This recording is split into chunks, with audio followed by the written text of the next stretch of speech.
আমি আপনাদের 3 বারের এমপি, আমি এই দলের ভাইস চেয়ারম্যান, আমি এইখানে উপস্থিত থাকার সময় সে বাথরুমে যাই বসে রয়েছে। এই শোনেন, আমি নমিনেশন পেপার জমা দিতে আসছি, আমি নমিনেশন পেপার জমা না দিয়ে চলে যাচ্ছি কোন পরিস্থিতিতে বোঝেন আপনারা, সেটা আপনাদের বুঝতে হবে।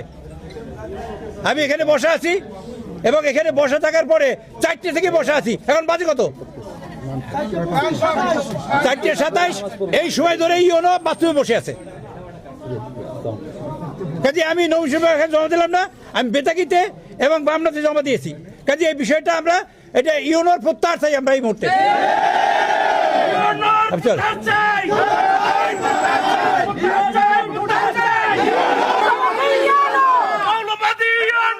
আমরা নমিনেশন পেপার জমা দেওয়ার জন্য 4টার সময় আসছি, আমরা এসে দেখি ইউনো বাথরুমে বসে আছে এবং সেই ইউনো আধা ঘন্টার মধ্যে এখানে বাথরুম থেকে।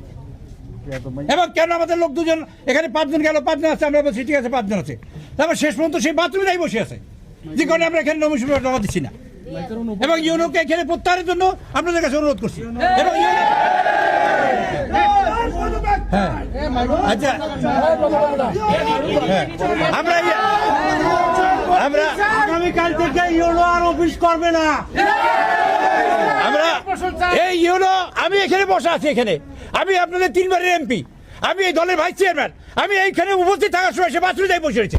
আমরা বামনাতে নমিনেশন পেপার জমা দিয়েছি, আমরা এখানে আসছি আর 2:30টার দিকে আসছি, মানে 2:15 আসছি।